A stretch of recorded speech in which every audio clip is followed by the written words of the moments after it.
tarde.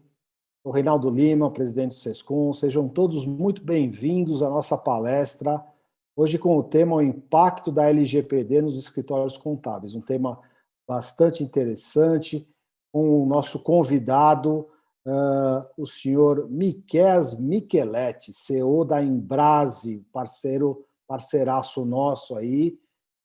Antes disso, vou fazer os nossos agradecimentos aí a todos que estão nos assistindo. Não se esqueçam de se inscrever no canal do SESCOM e ativar aí o sininho. Também agradecer aos nossos patrocinadores, a Alterdata, a BDO, a FENACOM e a OMI. E antes de passar a palavra para o nosso convidado, o Miqueias, quero lembrar vocês para informar que o nosso PQC Executivo Gold está aí com as inscrições abertas. Acesse o link do chat e confira aulas 100% online e ao vivo dos eixos qualidade, inovação, gestão e empreendedorismo. Inscreva-se e garanta sua pontuação no EPC. Agora, muito importante, pontuando no EPC. Bom, aproveito para ressaltar que, ao final desse evento, 5 empresas serão sorteadas para ter a implementação de LGPD sem qualquer custo. Portanto, aproveite para participar do sorteio e inscrevam-se no link até às 17h20 e boa sorte a todos. Agora, passo a palavra ao nosso convidado, o senhor Miqueias, inicia a sua abordagem sobre o tema e fique à vontade para fazer a sua explanação. Muito sucesso e a palavra é sua, meu querido. Obrigado, Lima, obrigado, SESCOM, de maneira geral, pela oportunidade, pela parceria, principalmente para falarmos desse tema tão relevante que tem, por vezes, aí, deixado algumas pessoas meio que de cabelos em pés, né? Como resolver o problema, o que fazer, o que deixar de fazer.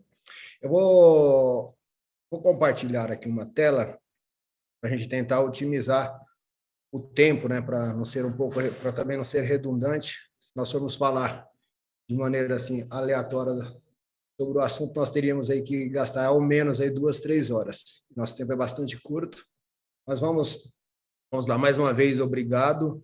O tema aqui, como já trazido pelo Lima, o impacto da LGPD nos escritórios contábeis.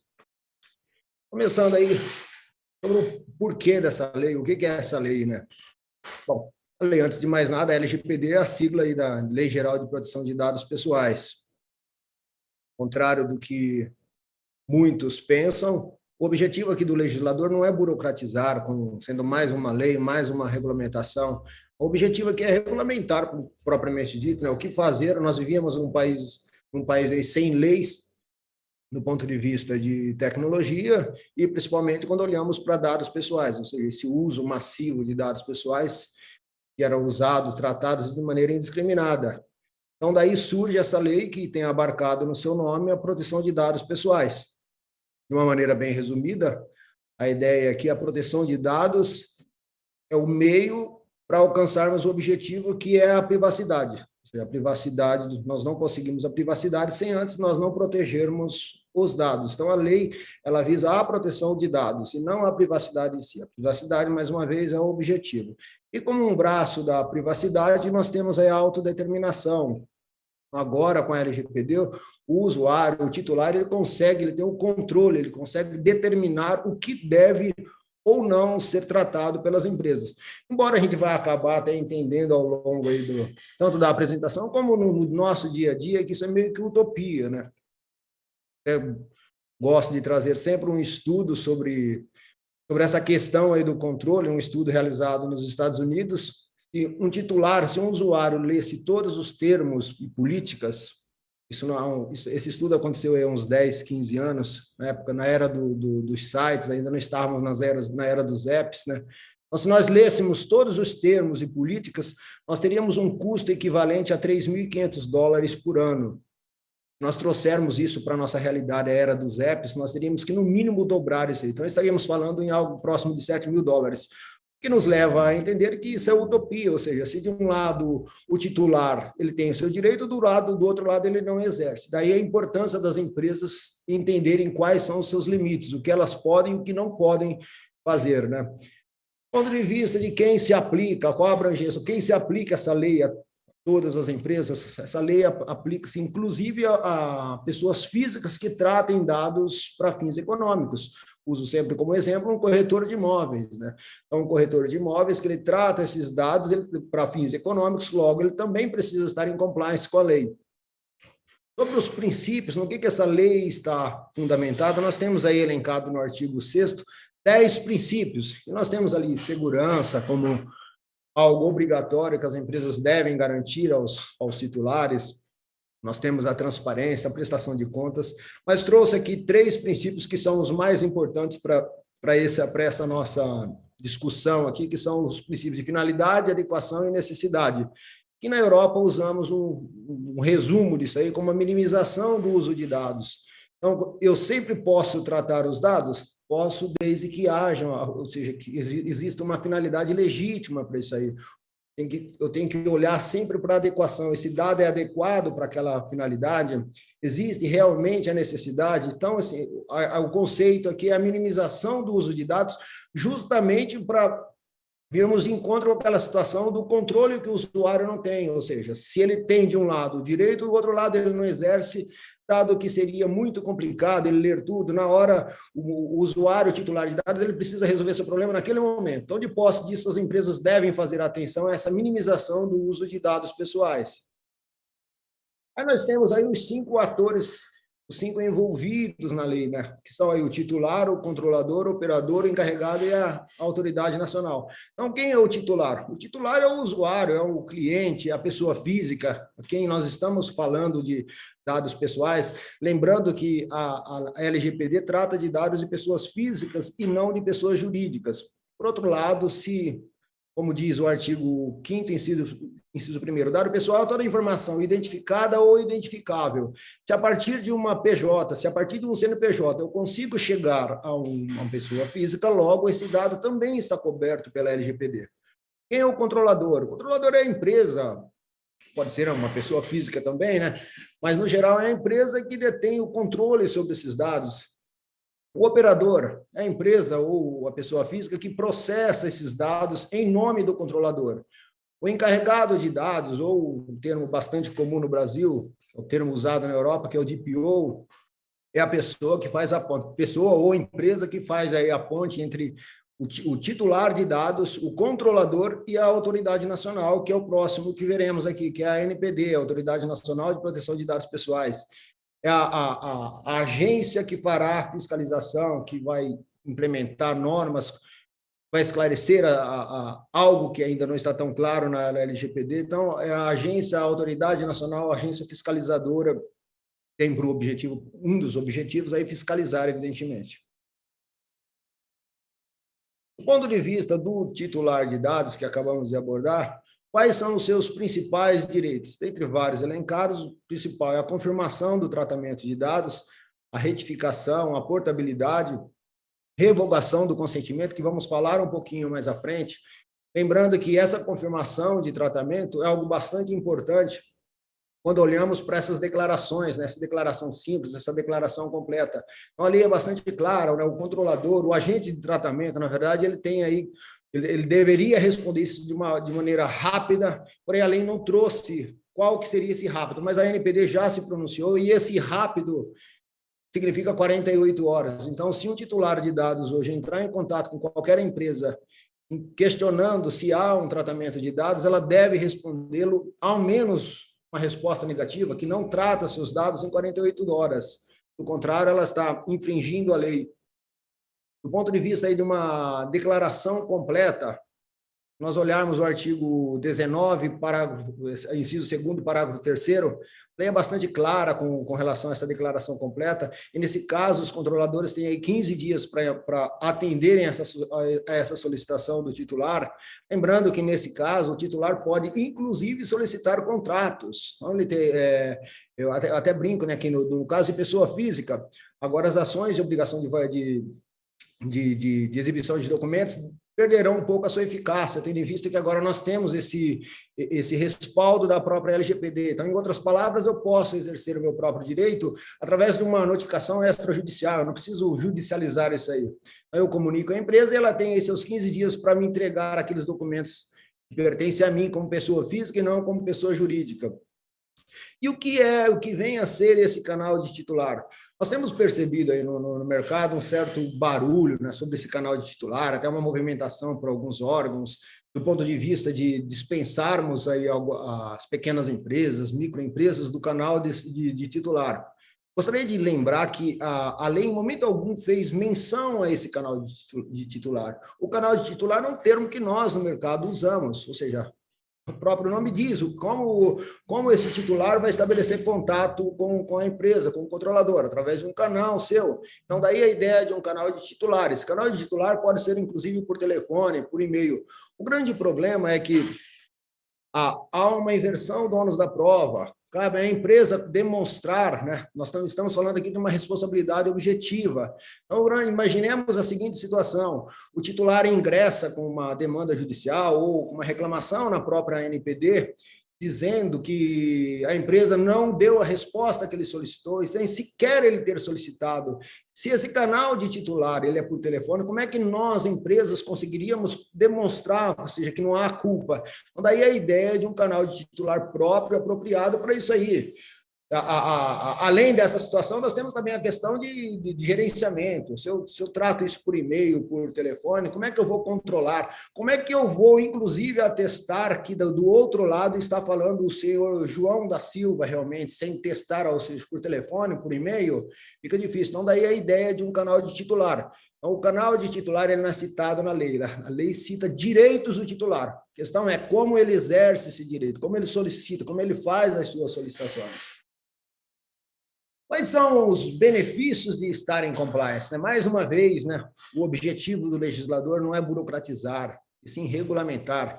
E, ao contrário do que sempre vemos, enxergamos problemas, o legislador, mais uma vez, com mais uma regulamentação para nós, existem benefícios do ponto de vista de estar em compliance. Cito até um exemplo recente de uma empresa tomando um recurso num fundo internacional, o fundo solicitou que eles encaminhassem um relatório de impacto. A empresa tinha acabado de fazer o valuation, e o fundo, quando então identificou o relatório de impacto, pediu que a empresa refizesse a avaliação. E a verdade é que, no primeiro momento, a empresa tinha seu valor avaliado em 45 milhões de dólares, e depois que foi contemplado o relatório de impacto, houve uma redução de 45 para 37 milhões, ou seja, a empresa não tinha feito, embora ela tinha feito alguma coisa do ponto de vista LGPD, ela não tinha feito tudo o que a lei dizia, então ela se encontrava vulnerável. Então, o relatório de impacto, entendo que será, inclusive, uma tendência no futuro, bancos, para tomadas de créditos de um valor mais considerável, solicitarem das empresas. Com o relatório de impacto, ele consegue ter uma noção mais precisa de quão vulnerável ou não está essa empresa. Lembrando que esse relatório é algo obrigatório, né? Nós vamos falar dele um pouco à frente, mas, ao contrário do que, mais uma vez, pensamos, a lei traz seus benefícios do ponto de vista de visibilidade. Então, eu me preocupo com o meu titular, eu me preocupo com meus clientes, eu fiz o dever de casa, né? Eu tratei de implementar medidas que vamos também falar à frente de segurança. Então, existem benefícios, não é só exigência e tudo mais. E o que é obrigatório, o que é sugestivo? Para responder o que é obrigatório, eu deveria olhar, então, primeiro, o que é sugestivo. Nós só temos o artigo 50 da lei, que traz ali como medidas de boas práticas, que é sugestão. Do contrário, todo o restante da lei é obrigação. Os artigos 46 e 47 são bem claros nisso aí. As empresas estão obrigadas, elas devem. Em momento algum, o legislador usou o verbo pode nesses dois artigos. Ali nós temos a presença de dois verbos, o verbo dever e o verbo obrigar. Então, as empresas devem, não há que se questionar o que se pode, ou se podemos deixar algo, ou se podemos fazer apenas um famoso feijão com arroz.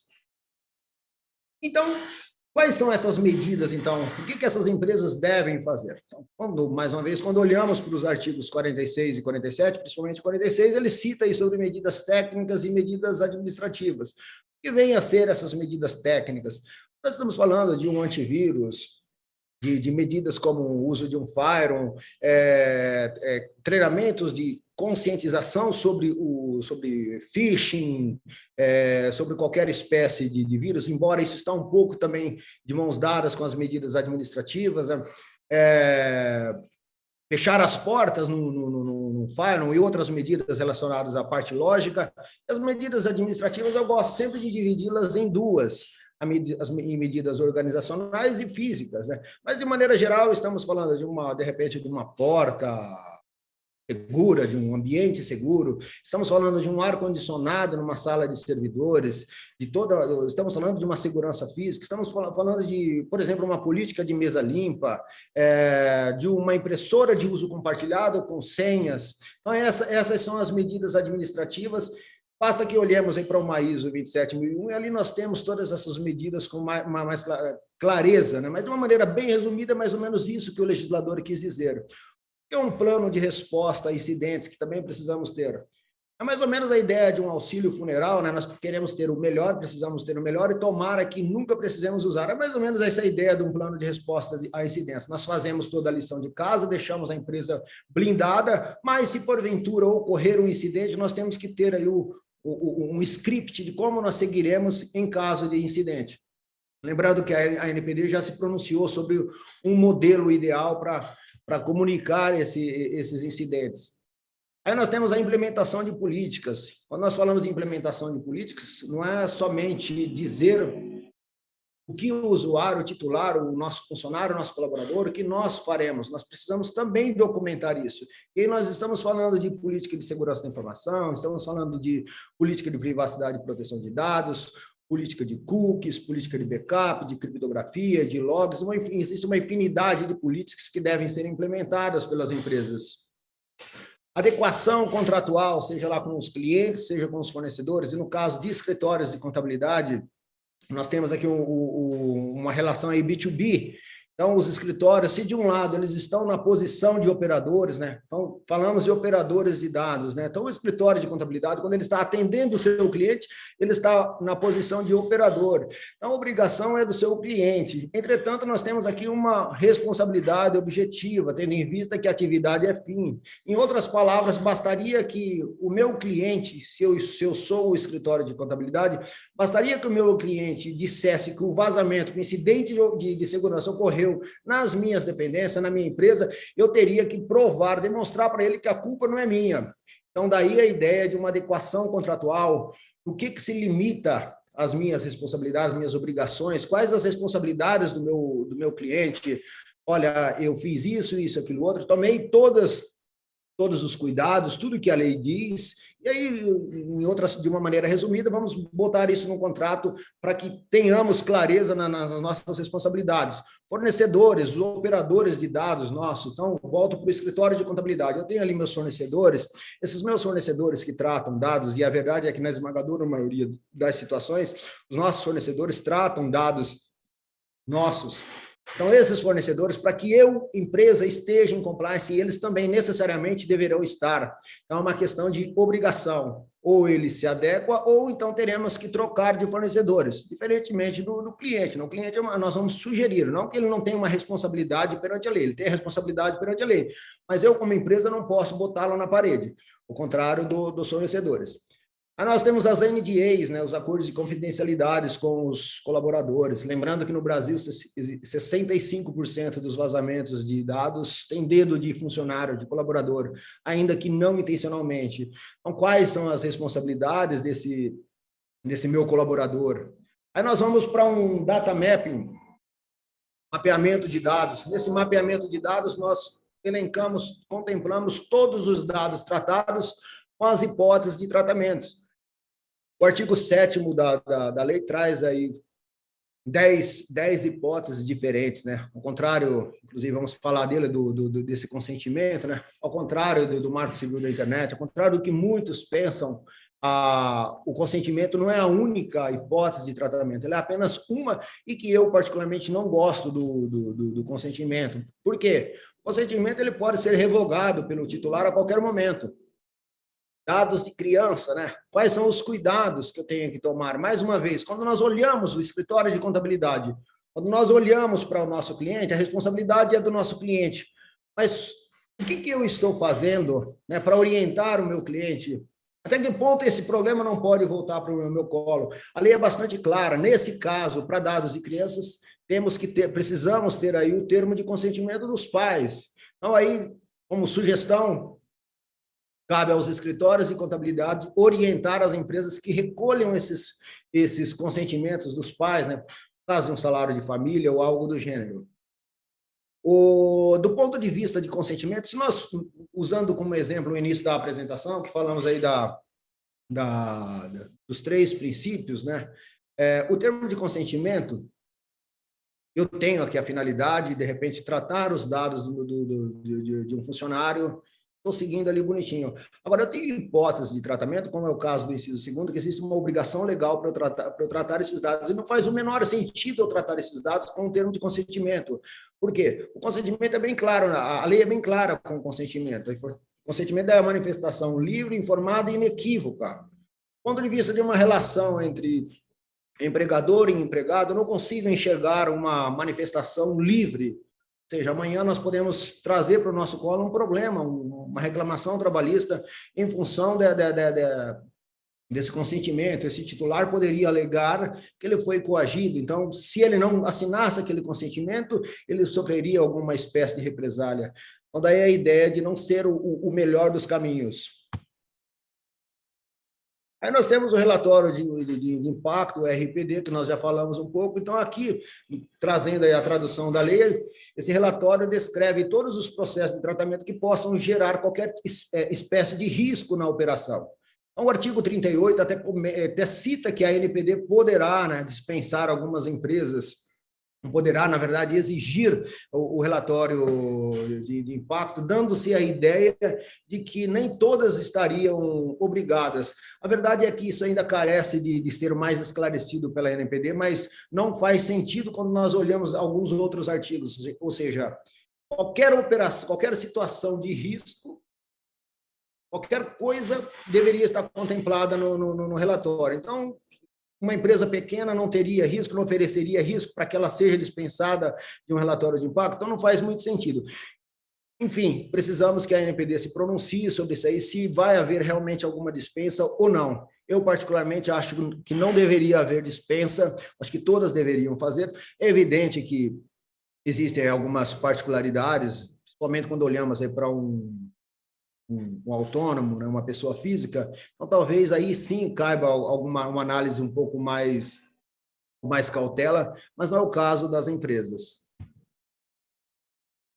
Aí nós vamos aí meio que já quase finalizando a apresentação para as sanções, né? Nós temos sanções aí que vão aí desde uma advertência, um blacklist, uma suspensão da operação temporariamente ou até definitiva, multas diárias, multa totais que podem chegar a 2% do faturamento, com limite de 50 milhões. Então, nós temos aí uma porção de infrações, de sanções que poderiam ser aplicadas aí para empresas que infringirem a lei. Lembrando que nós não podemos confundir multa com responsabilidade, com uma condenação em responsabilidade civil, até porque já temos algumas condenações do ponto de vista de LGPD, muito embora as multas ainda não se iniciaram. As multas se iniciam a partir de 1º de agosto agora. Quais são os setores mais impactados? Como o nosso tempo aqui é curto, trouxemos aqui só para título de curiosidade. Então, nós temos aí marketing, logística, seguros, imobiliária, escolas e saúde.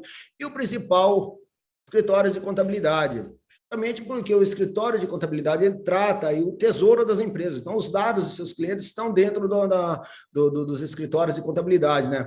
No geral, a gente vê que a esmagadora maioria possui um contador, não necessariamente possui um advogado, principalmente empresas de pequeno porte, contratam um advogado sob demanda, mas um contador ela tem. Então, assim, os dados desse cliente, dessa empresa, estão no escritório de contabilidade. Então, daí a ideia de um impacto maior nos escritórios de contabilidade, daí a ideia dele tomar mais cuidados, daí a ideia dele observar, fazer atenção aí a essa questão da atividade fim, de a ele caber a prova, caber demonstrar que ele não possui culpa e tudo mais. Quais são os departamentos mais impactados, né? Departamentos mais impactados, sem sombra de dúvida, RH e vendas. Quando nós olhamos para o RH, nós temos aí duas hipóteses aí, uma seleção e a outra a contratação. Posso tratar esses dados quando estamos selecionando? Podemos. Existe uma hipótese de tratamento prevista na lei, que é o inciso 5º, procedimentos preliminares. Eu posso tratar esses dados. E se eu não contratar esse titular, eu tenho que rasgar, jogar fora? Nós temos um outro inciso, o inciso 6º, que, resumidamente, me permite guardar dados para constituição de prova. Então, imaginemos um desses postos desses candidatos ingresse com uma ação alegando que ele sofreu alguma espécie de discriminação. Se a empresa rasgou, jogou fora esses dados, como é que ela consegue demonstrar o contrário? Como é que ela consegue provar que não houve culpa? Então, daí a ideia, ou seja, eu posso continuar tratando, lembrando sempre a finalidade, ou seja, vou guardar para a constituição de prova, não posso tratar esses dados para outras situações, como venda de um produto. Contratação, então logo houve efetivação, eu posso tratar os dados com base tanto no inciso 5º como no inciso 2º. Então, eu posso tratar esses dados, evidentemente, eu tenho que ter todos os cuidados com os dados dos meus colaboradores, ou seja, eu tenho que implementar todas as medidas para evitar, inibir, mitigar os riscos, né, de vazarem esses dados. E o outro departamento, as vendas. Então, nós estamos falando de prospecção e efetivação. Efetivação, não vemos muito mistério, nós temos já uma venda efetivada, nós temos um contrato, ou temos uma nota fiscal. Então, o grande problema se dá na prospecção. E para eu falar um pouco de prospecção, eu preciso voltar um pouco, entender um pouco dos conceitos de marketing, como o uso de inbound e outbound, né? Então, no inbound, eu estou o marketing de atração, eu me posiciono para o meu cliente, até esse momento onde eu estou me posicionando para esse cliente, não existe tratamento de dados. Em outras palavras, vamos imaginar na Santa Ifigênia, eu sei que as pessoas que visitam a rua Santa Ifigênia estão interessadas em eletrônico, então eu me posiciono para essas pessoas. A partir do momento que essa pessoa me procura, inicia o tratamento, ou seja, com a venda ou não, eu tenho uma previsão legal, como, por exemplo, o próprio inciso 5º, um procedimento preliminar, nós temos também um interesse legítimo. Agora, enquanto essa pessoa não chega, eu não tenho acesso. Então, não há que se preocupar do ponto de vista do inbound. Agora, quando eu olho para o outbound, se eu comprei uma lista aí no famoso data broker, eu tenho que olhar e entender qual é a origem disso aí. Eu tenho que entender um pouco, conhecer um pouco essa empresa a qual estou comprando esses dados. No geral, entendemos que isso ocorre de maneira clandestina, e aí isso feriria muito a LGPD. Então, devemos tomar muito cuidado, embora eu não acredite que esse seja o maior dos problemas para os escritórios de contabilidade. Mas fica aí a dica do ponto de vista de bases de dados comprados aí no mercado. Então, para finalizar a apresentação aqui, passar a palavra para o Lima novamente. O objetivo aqui é estarmos tranquilos, fazermos a lição de casa, antecipar eventuais problemas e não esperar que as multas batam a nossa porta. E, mais uma vez, aí, obrigado, Lima. Estou à disposição para perguntas.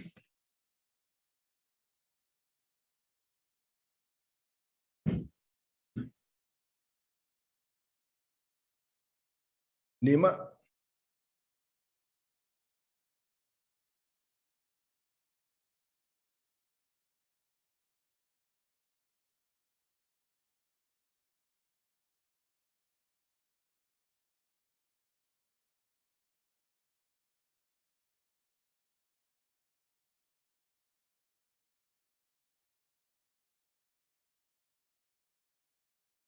Eliane, consegue me ouvir? Acho que estamos com um problema na transmissão.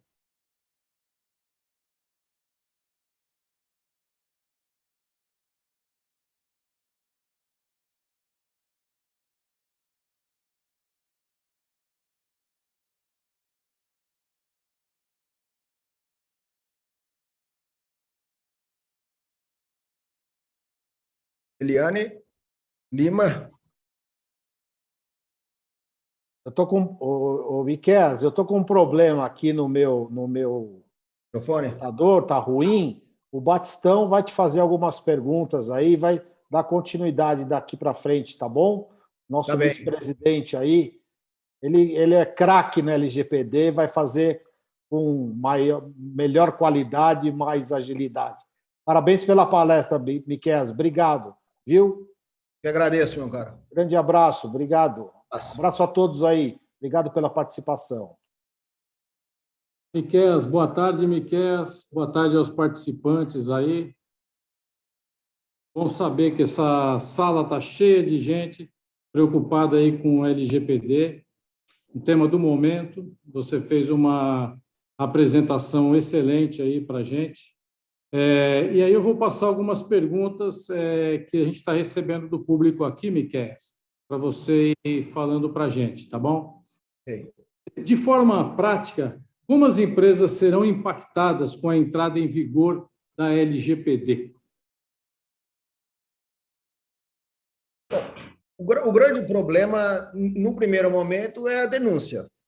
Certo? Então, a denúncia é talvez o primeiro grande vilão. O segundo é a pressão dos nossos próprios clientes, sejam eles pessoas físicas, sejam eles pessoas jurídicas. Se de um lado nós temos olhamos a LGPD visa cobrir aí dados de pessoas físicas, do outro lado, por outro, nós temos aí o nosso cliente, né? Então, vamos pensar no escritório de contabilidade.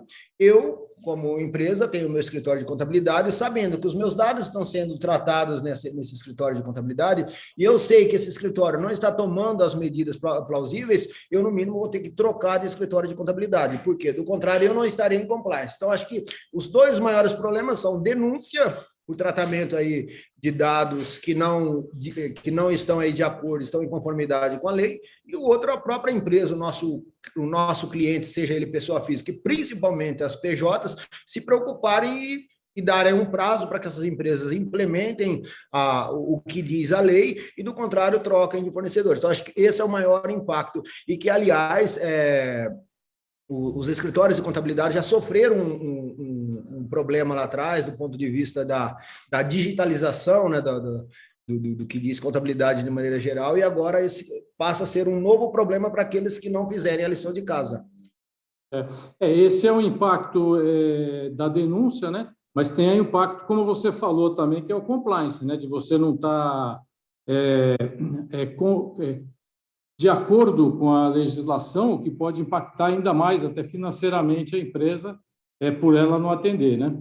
Agora, seguindo, então, nessa sequência ainda que você falou, caso seja detectado alguma irregularidade no tratamento de dados, quem serão os responsabilizados? Você falou aí do DPO, falou do encarregado, do operador. Quem serão os responsabilizados caso seja detectada alguma irregularidade? Sempre o controlador. Porém, então, assim, no primeiro momento, se estivermos fazendo tudo licitamente, se estivermos agindo de boa fé no tratamento de dados para aquela finalidade da qual ele foi coletado, por exemplo, então a empresa, no caso, do ponto de vista do escritório de contabilidade, o cliente do escritório de contabilidade, ele é o responsável, certo? E aí, detectado que a falha foi no escritório de contabilidade, ele entra com uma ação de regresso. Agora, nós temos uma outra situação. Vamos imaginar o seguinte: eu contratei um escritório de contabilidade para que processo faça toda a contabilidade da minha empresa. E o escritório de contabilidade resolveu se valer desses dados que ele tem ali na sua base de dados para fazer alguma outra espécie de tratamento. Por exemplo, vender algum produto, ou divulgou isso para uma operadora de plano de saúde, ou para uma operadora de telefonia, por exemplo. Então, nesse caso, ele não está seguindo o que o controlador disse, ele seguiu os seus próprios princípios. Logo, ele assume a posição de controlador. Aí cabe ao cliente, nesse exemplo sou eu, cabe a mim demonstrar, olha, ele não tratou, então ele assume a posição de controlador, e a partir deste momento ele será o responsabilizado, né? E daí a ideia, inclusive, dos escritórios, aliás, empresas de maneira geral, se preocuparem e fazerem bastante atenção ao time. Ou seja, como que isso acontece internamente? Uma NDA, por exemplo, com os colaboradores, ajudaria muito nesse sentido. Entendi, mas então a responsabilização seria por parte de todos eles que tratam os dados. Sim. Mas sempre o primeiro a entrar no problema aqui é o controlador. Se, olha, houve um vazamento, o escritório de contabilidade não agiu de má fé, não usou. Então, ele só houve um vazamento dele ali. Vamos pensar que houve um vazamento no próprio escritório de contabilidade. Mas ele não agiu de má fé, tipo, ele não pegou esses dados para fazer outra espécie de tratamento. Então, o que acontece? O controlador será aqui acionado, ele vai responder sobre isso, e ele entra com uma ação de regresso contra o escritório de contabilidade. No final da história, o escritório de contabilidade, se ele estiver culpa ou dolo, ele será sempre punido com isso aí, ou através de uma ação de regresso, ou com uma inversão aí de atores. Ele deixa de ser operador e passa a ser controlador. Ok. Algumas coisas você falou, mas é interessante, né? As perguntas vão surgindo. A pergunta é o seguinte: a LGPD trata somente os dados coletados pela internet? Não. Se nós olharmos, inclusive, o artigo 1º, ele fala assim que inclusive dados em meios digitais, fazendo referência a dados em meios físicos, né? E quando a gente olha para dados coletados na internet, nós temos aí o Marco Civil da internet. Então, não são dados apenas na internet e não são dados apenas digitais, são dados de maneira geral. Estou preenchendo uma ficha, é um dado pessoal. Uma imagem, uma câmera de segurança é um dado pessoal. Nós temos até um exemplo nisso, Batistão. Num condomínio que estamos fazendo uma avaliação. Você pode olhar, mas isso também é LGPD? O que acontece? A construtora entregou o prédio e jateou a janela do banheiro. Quando a pessoa está tomando banho, ninguém vê a pessoa ali dentro. Porém, o jateamento talvez não foi o melhor de todos. E à noite, quando a pessoa está dentro do banheiro, a luz reflete sobre o jateamento e quem está do outro lado consegue enxergar a pessoa tomando banho. Aí vamos imaginar o seguinte, vamos botar a culpa no moleque, né? O moleque pentelho vai ali, fotografa e manda a foto para o melhor amigo manda para o outro e daqui a pouco estamos nós recebendo a foto. O que acontece? Isso é LGPD? É LGPD, ou seja, a construtora, o condomínio, eles não implementaram medidas de segurança para mitigarem esse risco. Então, de um lado, eu tenho a má-fé de alguém, mas do outro lado, eu tenho aqui a mitigação de risco. O que eu, como empresa, nesse exemplo, uma construtora, um condomínio, o que nós fizemos para inibir as chances desse vazamento? Cito até um outro exemplo, um hospital. A garota, ela começa a fazer atenção a uma pessoa, um pastor de uma igreja, que começa a frequentar aquele hospital com assiduidade, essa pessoa vai se debilitando, ficando magra. O resumo da ópera é que essa pessoa está com AIDS e essa enfermeira ela consegue acessar o equipamento do médico. E o desfecho é bastante complicado. Então, quando nós olhamos do ponto de vista de LGPD, uma medida de segurança muito simples que o hospital poderia ter implementado para mitigar esse risco seria um bloqueio automático de tela, e não implementou. Então, é disso que nós estamos falando como empresa, o que eu faço, certo? E mais uma vez, eu citei o caso do condomínio, nós não estamos falando de dados coletados pela internet.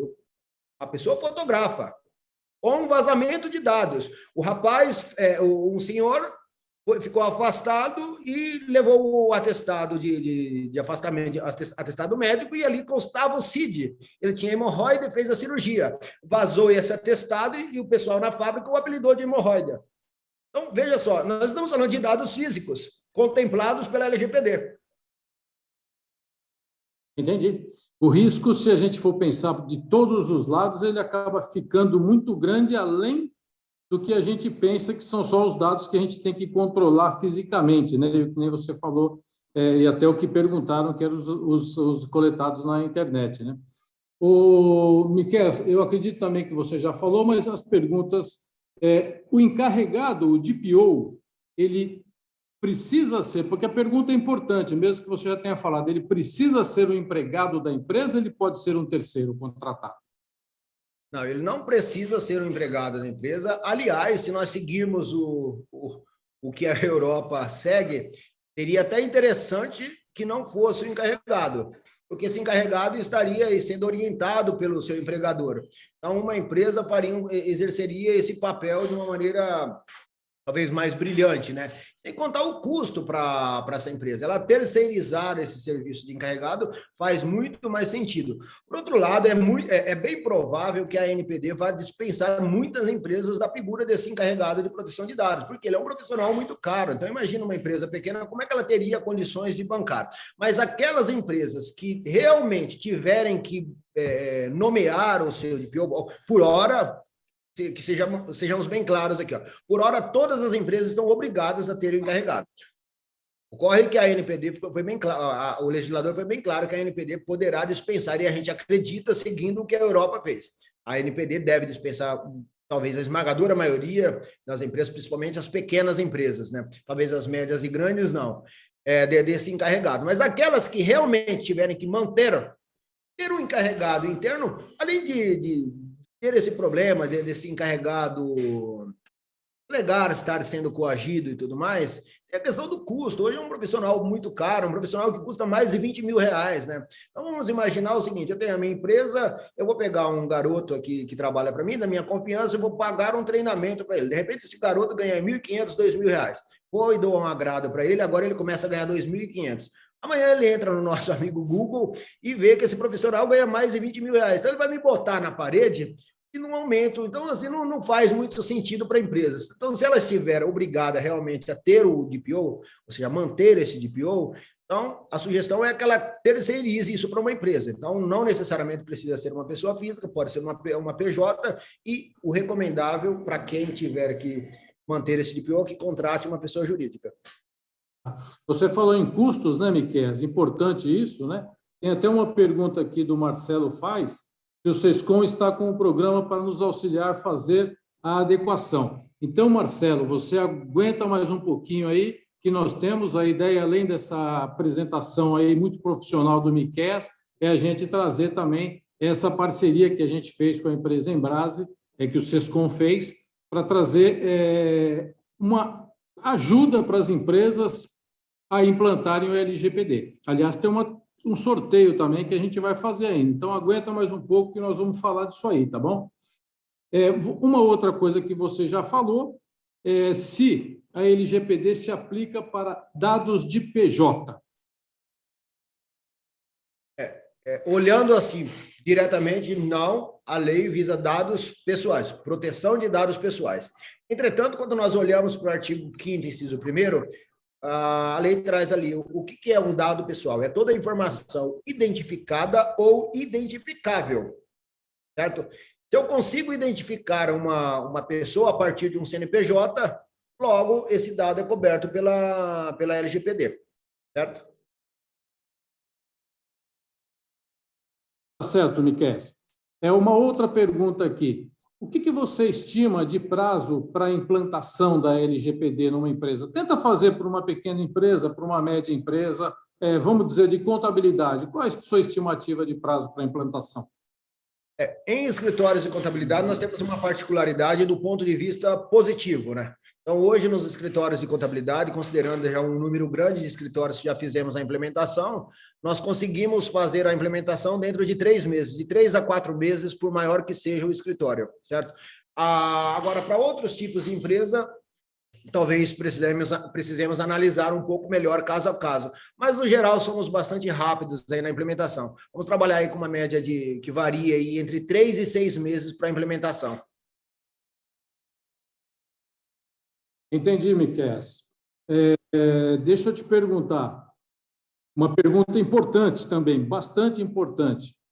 Alguma empresa já foi condenada pela LGPD? Vamos falar de Brasil, né? Aqui no Brasil, você tem conhecimento de alguma empresa que já teve problema com a LGPD? Sim, sim. Na verdade, já temos aí, salvo eu, 598 empresas que já foram condenadas com a LGPD. Então, assim, mais uma vez, nós não podemos confundir multa com condenação. Então, se de um lado as multas ainda não podem ser aplicadas, de outro lado, a responsabilidade civil, sim. Então, a primeira premiada aí foi a construtora Cyrela, né? E muitos acham que se parou ali. Não, mas nós já tínhamos aí até uns 10 dias atrás 598 empresas já condenadas com base na LGPD. Entendi. E aí, então, dentro do que você falou, a forma que a empresa tem para minimizar isso é implantação e é mostrar, vamos dizer, a boa-fé que ela tem, mesmo que vá fazendo aos poucos, né, de prazo, né, mas que ela vá mostrando a boa-fé nesse tempo. Uma coisa bastante importante, quando nós olhamos os princípios da lei, né, dos incisos do artigo 6º fala sobre a prestação de contas, né? Salvo erro, é o inciso 10, 8 ou 10, uma coisa assim. Não basta eu fazer a lição de casa, né? Eu tenho que demonstrar que eu fiz. Ao contrário do que muitas empresas pensam, não, eu vou falar que fiz, já tomei esse cuidado, porque ninguém vai fiscalizar, eu tenho que demonstrar. Eu tenho que implementar essas medidas e a maneira que temos para demonstrar é com relatório de impacto. Entendi. Aqui, Miqueias, duas pessoas que fazem uma pergunta parecida, que é referente aos documentos. O Renato Luiz faz e a Adriana também. Com a vida vamos dizer, se o prazo de guarda dos documentos continua regrado pela mesma legislação, ou quanto tempo a gente tem que guardar os dados, documentos ligados à LGPD? No caso de uma obrigação legal, então nós temos que olhar ao inciso 2º do artigo 7º. Então, eu posso, a lei não fala de quanto tempo, isso significa que nós vamos seguir a lei que está dizendo, por exemplo, eu vou emitir uma nota fiscal, eu tenho que guardar esses dados por 5 anos. Então, 5 anos. Eu tenho que guardar um dado de um funcionário, dados de maneira geral, por 30 anos, seja para FGTS ou para INSS, seja o que for. Posso. É uma obrigação legal, vou seguir isso aí. Eu não posso tratar para dar mais tempo do que o que diz a lei. Mas eu tenho várias hipóteses, eu posso fazer a combinação de uma hipótese de tratamento com a outra, né? Podemos pegar um caso de vendas, né? Eu inicio uma operação de venda, tratando com base no inciso 5º, e daí, vamos usar um exemplo aqui. Uma empresa vende uma máquina e oferece garantia de 7 anos para esse cliente. Então, ela tem que guardar 5 anos por conta da nota fiscal e 7 anos por conta de um contrato de garantia que ela está dando. Então, vencidos aqui os 5 anos, ela não guarda mais esses dados para esta finalidade, e ela continua guardando os dados referentes ao contrato de garantia. Vamos imaginar que numa situação aí qualquer, próximo dos 7 anos, há uma discussão, um embate entre o cliente e o fornecedor, né? O fornecedor alega ter um problema e o fornecedor entende que aquele problema não é cabível de uma garantia e começa uma discussão. Ou seja, esse problema poderia dar ensejo a um processo judicial. Então, a empresa, por precaução, ela pode guardar esses dados, porque ela está se antevendo, ou seja, ela precisa constituir provas numa eventualidade. Então, ela guarda aí. Vamos imaginar, 6 meses durou essa discussão. 6 meses depois, 7 anos e meio, eram 7 anos inicialmente. Ela guardou por mais 6 meses.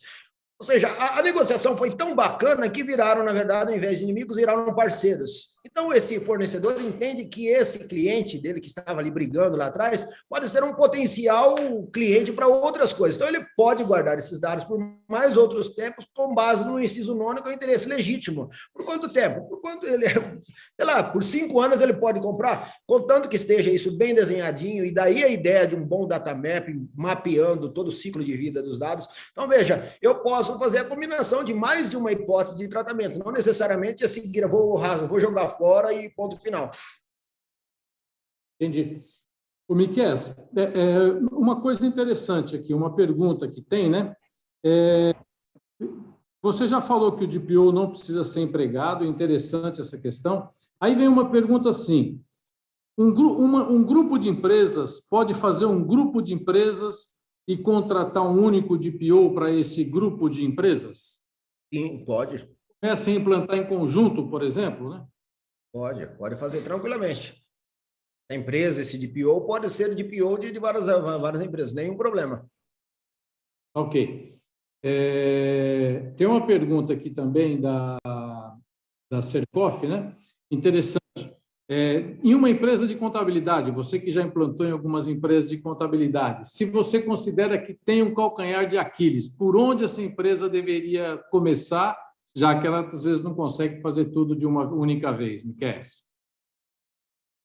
Começar pelo pelas medidas de segurança, né? Sobretudo as citadas ali no artigo 6º, e nos ajustes contratuais, delimitando aí as obrigações de cada um, né? Principalmente do ponto de vista dele, escritório de contabilidade, e seus clientes, quais são as suas responsabilidades. Agora, também não adianta só eu, como escritório de contabilidade, fazer meu ajuste contratual, porque é algo mais visível, né? Como se eu pegasse uma parede toda trincada, vou ali, reboco, pinto, passo uma massa corrida, deixo ela linda, mas por trás está tudo podre, né? Então, eu tenho que fazer eles olhar principalmente para essa questão de conscientização dos colaboradores, certo?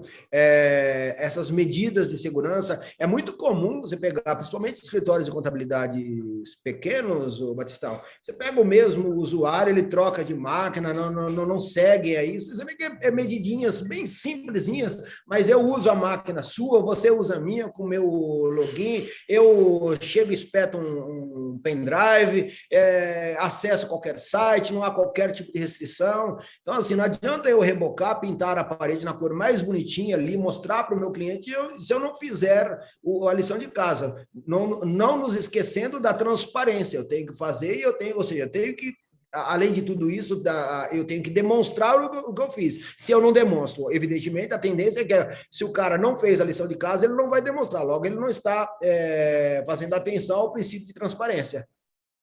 Perfeito. O Fernando Jeromel pergunta, né? Hoje, as informações, várias informações estão, por exemplo, na junta comercial, ele cita, e outros órgãos também, e essas informações são públicas, né? Como fica isso em relação à LGPD? Então, salvo erro, o inciso 7º, 4º também fala isso, do artigo 7º fala sobre isso. Em outras palavras, eu tenho que fazer atenção sempre à finalidade que aquele dado se tornou público. Por que ele se tornou público? Então, eu posso ali, por exemplo, vamos pensar numa rede social. É algo parecido. Um garoto, uma garota, qualquer pessoa foi à rede social e postou uma foto. Por que essa pessoa postou a foto? Ela postou essa foto porque ela quer vender, aí eu tenho uma loja, vou ali, pego essa foto dela e começo a estabelecer contato com ela, porque esse dado é público. Olha, eu vi que aquela pessoa sempre tira fotos de camisa branca. Então, essa pessoa gosta de camisas brancas. Então, eu vou começar a fazer publicidade. Eu posso fazer isso diretamente? Eu não posso, porque a finalidade desse dado se tornar público não era essa. Então, quando eu tenho um dado numa junta comercial se tornando público, eu não posso pegar esses dados para eu vender um imóvel para ele. Eu não posso pegar esses dados para eu vender o meu serviço de contabilidade para ele, porque a finalidade desses dados se tornarem públicos não foi essa. Então, sempre tem que fazer atenção a esse princípio. Tá certo. Essa resposta sua, Miquel, já respondeu a várias pessoas que perguntaram sobre dados aqui nos entes públicos. O Pablo Bobsi, obrigado, Pablo, pela participação, e várias outras pessoas que perguntaram também com relação a dados que ficam disponíveis em locais públicos, né? Por exemplo, o Roberto falou também como é que fica com os dados enviados pela Cefip. São dados que você tem que mandar, são dados públicos e vale o que o Miquel nos explicou. Algumas pessoas estão perguntando aqui o seguinte, como fica a LGPD, ou se ela se aplica ao MEI, né, que é PJ, também o MEI, apesar de ser o microempresário, né? E outra pessoa perguntou alguma coisa também do MEI. Bom, o que vocês podem falar sobre dados do MEI? Na verdade, vamos mais longe, né? Essa lei se aplica inclusive a pessoas físicas. O MEI já é uma PJ. Ela se aplica inclusive a pessoas físicas que tratem dados para fins econômicos. Então, eu citei o exemplo, né? Trago aqui mais uma vez o corretor de imóveis. Ele é autônomo, vamos imaginar que ele nem tem um MEI. Certo? Nem fez o MEI, está ali de maneira aí que não vem ao caso. Ele também deve estar em compliance. Então, os MEIs, se nós tratamos dados pessoais, eu tenho que também estar em compliance. Certo. Bom, temos várias perguntas aqui para responder, Miquel. Eu acho que nós ficaríamos aqui bom tempo ainda respondendo as perguntas. Mas eu acho que tentar passar por algum itens que nós precisamos passar. Então, é assim. Primeiro eu vou falar, o SESCOM fez essa parceria com a empresa Embrase pensando justamente nos seus associados, nos seus filiados, nos empresários contábeis que precisam implantar a LGPD. A gente sabia da dificuldade que tinha para essa implantação, empresas estão ainda aprendendo com isso, por isso até a gente trouxe também essa parceria com o Miqueas, essa apresentação para fazer esse lançamento, e o Miqueas apresentou para a gente uma plataforma, ele já implantou algumas empresas de contabilidade, então tem muitos formulários prontos, tem o relatório inicial, que é necessário que a empresa faça para ver em que pé ela está. O Miqueas falou isso no começo, em outra linguagem mais técnica, mas para ver em que situação ela se encontra com relação ao LGPD, se ela está correndo riscos ou se ela não está. Então, nesse momento, a gente vem para fazer esse lançamento dessa plataforma. O link da Embrase, da empresa, está disponível aí no chat. Então, a Eliane está colocando e vocês vão poder entrar pelo chat e verificar a parceria, entender, fazer as perguntas e verificar o que mais vocês precisarem. Então, eu passo agora novamente a palavra ao Miqueas, não com uma pergunta, mas para ele nos falar das vantagens dessa parceria que foi feita entre a Embrase e o Sescom. Vantagem, acho que a principal é custo, Batistão, porque se nós olharmos aí há um ano atrás, nós estávamos falando de uma empresa pequena, a médio porte, qualquer orçamento aí na casa de R$100 mil para fazer a implementação. E hoje, através dessa parceria com o Sescom, a gente consegue entregar a implementação por completo, envolvendo tanto o que diz respeito à tecnologia, dados de maneira geral, e a parte jurídica, adequação contratual, por R$ 3.575, divididos aí em 12 parcelas sem juros, né? Pouco menos de R$300. Então, esse é o principal objetivo, e a praticidade e agilidade para fazer a implementação. Lembrando que estamos aí contra o tempo, né? O prazo das multas, das multas está aí, dia 1º de agosto, e hoje nós temos condições de atender um escritório de contabilidade aí com 3 meses com 3 meses apenas, coisa que também não era possível lá no início, né? Então, acho que a principal vantagem é entregarmos um serviço que de cabo a rabo, né? Perdão da expressão, ou seja, 100% de adequação, não há necessidade da empresa contratar uma empresa, a Embrase, para fazer X, a outra para fazer Y. Não, contratando a Embrase, nós conseguimos entregar 100%, incluindo a parte jurídica.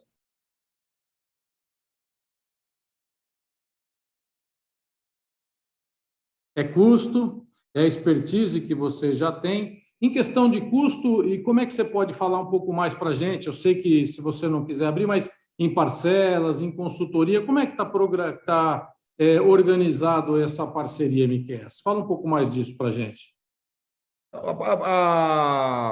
Esse valor de 3.575, nós conseguimos dividi-lo em 12 parcelas de 297,92, salvo erro, aqui não estou com o valor exato aqui escrito, mas é isso aí.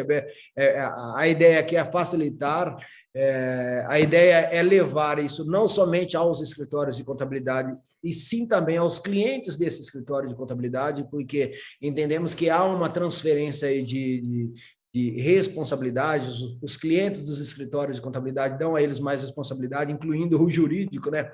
Eu me recordo, não vou citar o nome da cidade, porque pode ser que a pessoa esteja assistindo, mas estive numa cidade e eu falei do problema num cliente que não era escritório de contabilidade, do problema que ele estava, ele tinha um problema bem sério, e ele quis que eu falasse com o jurídico dele. Quando eu cheguei para falar com o jurídico dele, não era o jurídico, era o escritório de contabilidade. E ele virou no meio da reunião e falou assim, mas como você não me falou desse problema, né? Como se a responsabilidade fosse do escritório de contabilidade. O que eu vejo, inclusive, como um gancho para os escritórios, né? Ou seja, nós estamos num momento de sobrevivência, né? O que eu posso fazer a mais pelo meu cliente? Então, levar uma informação dessa, levar uma possibilidade dessa, um custo baixo, também faz muito sentido do ponto de vista dessa sobrevivência. Mas, enfim, é mais ou menos essa ideia, não proporcionar apenas isso aos escritórios de contabilidade, e sim também aos seus clientes.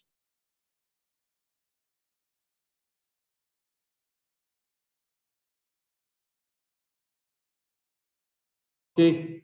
Agora a gente vai, então, para o sorteio de algumas empresas. Para ganhar o Miqueias, né, a empresa dele, a Embrase, está nos dando cinco empresas que serão sorteadas e poderão implantar a LGPD sem custo, utilizando a plataforma da Embrase. Agora a gente vai fazer esse sorteio dessas empresas. Só uma observação, Batistão. Sim. Na verdade, essas 5 empresas terão a implementação 100%, e não somente talvez pode ser que algum ou outro não tenha entendido, né? Então, essas 5 empresas que serão sorteadas serão atendidas em 100%, incluindo a questão jurídica, e terão acesso aí à plataforma também. Então, as empresas estão no site.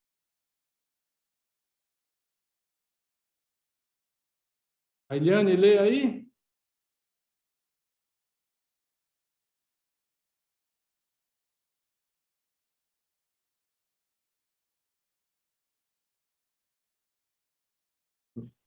Não estamos ouvindo, Eliane.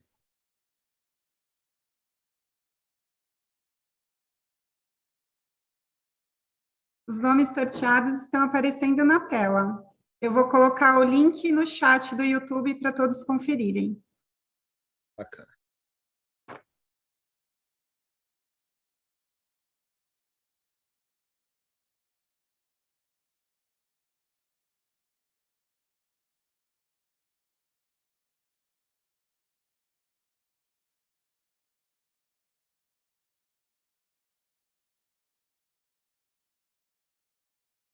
Ok? Muito bom. Eu aproveito... Vocês estão me ouvindo? Estou. Aproveito, então, para agradecer mais uma vez o Miqueias, a participação, e para informar que na Unisescom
Tem um probleminha no áudio do Batistão. Eu vou anunciar os cursos que a gente tem sobre a LGPD. A gente está com LGPD, Lei Geral de Proteção de Dados, uma visão geral para o seu negócio. DPO, as 3 visões desse profissional para LGPD. E LGPD, instruções para planejamento de implantação. Esses são os 3 cursos, eu vou colocar o link no chat para fazer as inscrições. Não sei se o Batistão vai conseguir entrar novamente. A gente agradece as pessoas que assistiram até o final. A gente pede para dar um like e se inscrever no canal do Sescom. Não esqueçam também de ativar as notificações e deixar o seu comentário. Em nome do Sescom, agradeço a participação do convidado. Quer falar algumas palavras finais? Miqueias. Só tenho também que agradecer a todos, contem conosco, podem nos procurar através do site, e o objetivo aqui com essa parceria é, mais uma vez, levar a implementação da lei de uma maneira mais rápida, eficiente, a um custo bem abaixo do que o mercado dita, certo? Contem conosco, muitíssimo obrigado também. Obrigada, Miquel. A gente agradece a participação de todos e esperamos até o próximo evento. Obrigada, tchau. Tchau, tchau.